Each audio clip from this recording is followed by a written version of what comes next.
Eisen show that's been out of the mix for the last 13 weeks, and then we were off last week, and now we're in the wait a minute, I'm told that's college football. 844-204-RICH is the number to dial right here to have a conversation with us, with so much going on in the world of football, collegiately and professionally. Week 14 in the NFL, we knew it was playoff implicating action all over the place. Check that box.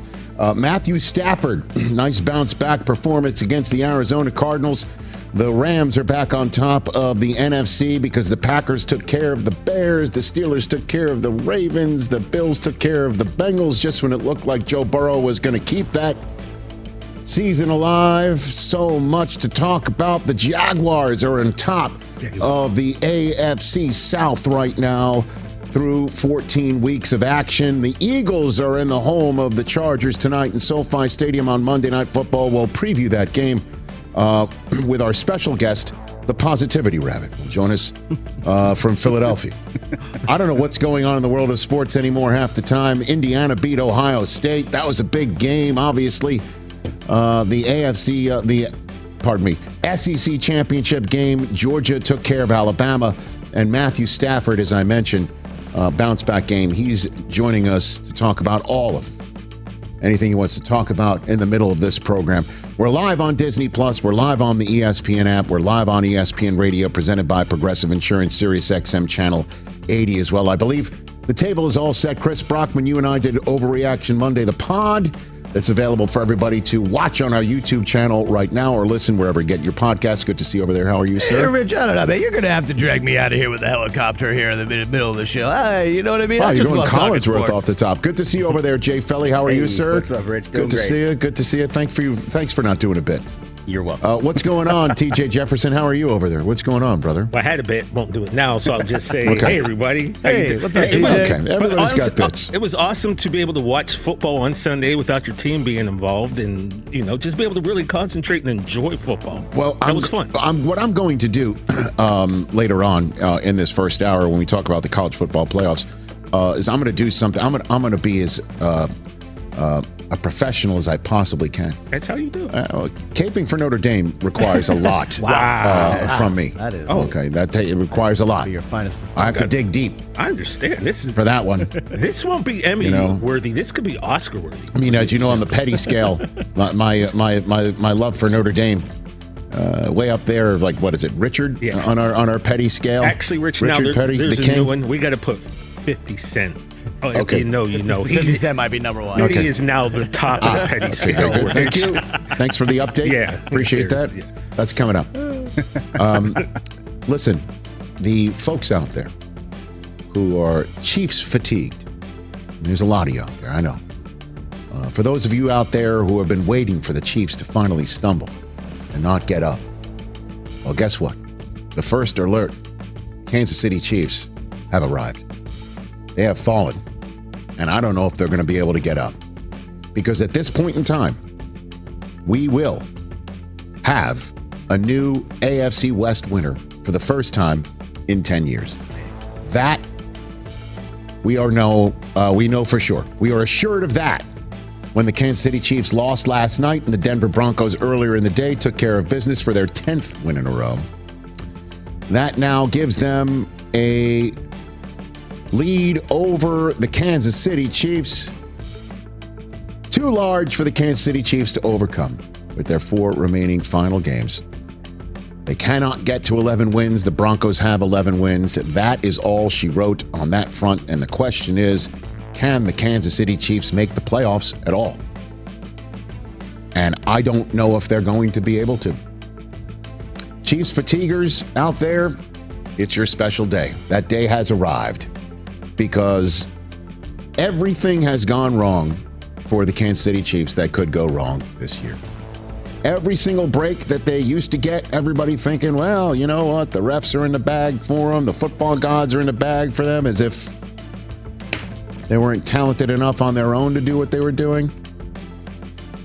Every single thing seems to be going against them right now, and many of it self-inflicted.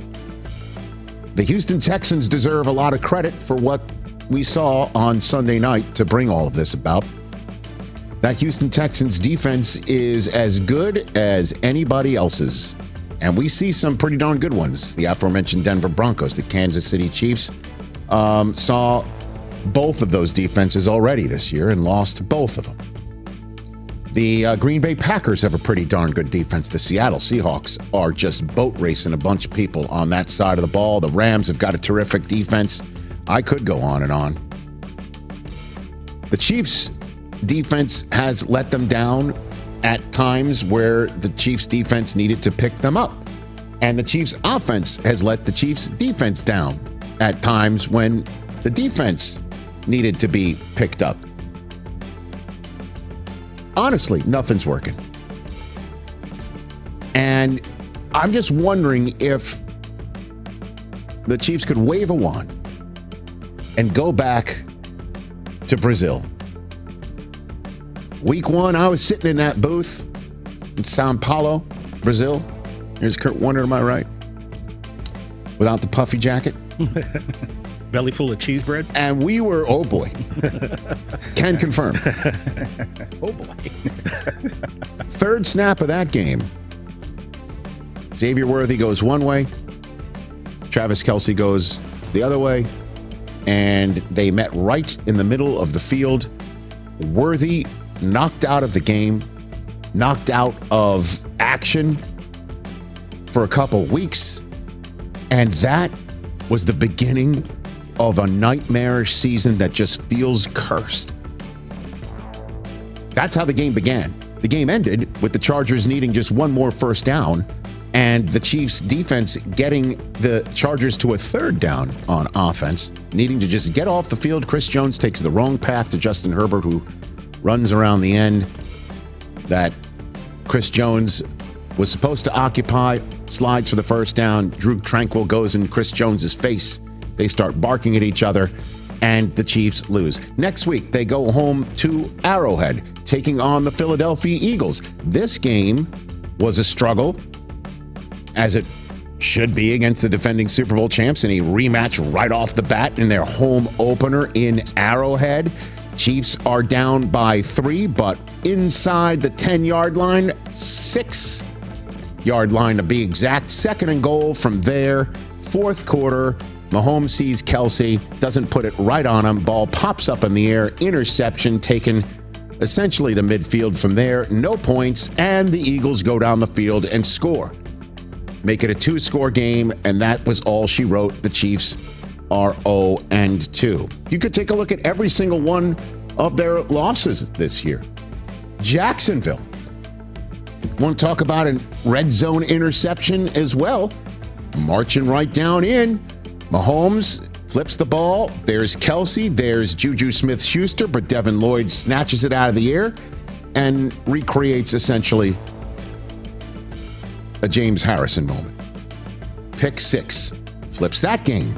And just the breaks that normally go their way. Like, say, a team decides to go for it because they need that touchdown. They're basically out of timeouts. The quarterback and Trevor Lawrence slips and falls. Normally, that's a break the Kansas City Chiefs get and win the game. He gets up and runs it in the end zone. And Chris Jones is caught on all 22 standing there. Future Hall of Famer, first ballot Hall of Famer. Talking about how breaks sometimes don't go your way, and then basically had to come out later on that week and say, my bad, everybody saw what they saw. That happened to the Chiefs. They lose to Jacksonville on a Monday night. Just when they thought they could get above 500, but no, they're now 2-3 and then go on a nice little win streak. That comes to an end in Buffalo. What happened there in week 9? Well, Mahomes on 3rd and 10. Joey Bosa comes in a fourth quarter of a 28-21 game because sometimes the offensive line has not been able to protect Mahomes. Forces Mahomes to put it up in the air, throws it into double coverage, interception. Massive turnover. They lose that one. 28-21. Next week in Denver. They're actually up in Denver. They could basically say, nice win streak you've had here, Broncos, but this is our division. We're in your house. We're up on you in the fourth quarter and stop you and get the ball back up by 3, but 2 straight 3-and-outs. Denver does what it's done all fourth quarter season long. Come back and win in a 1-score game. And at that point in time, the Chiefs, who had been undefeated in 1-score games the previous season, part of the reason why they went to the Super Bowl, fall to 0-5 in them. They pull one out of their orifice at home, down 20-9 against the Indianapolis Colts, need overtime the next week in Arrowhead. They're back. They're back going into Dallas on a Thanksgiving. We all know what happened there. A game that is a 1-score game, 28-21. Mahomes is driving down the field, 3rd and 8.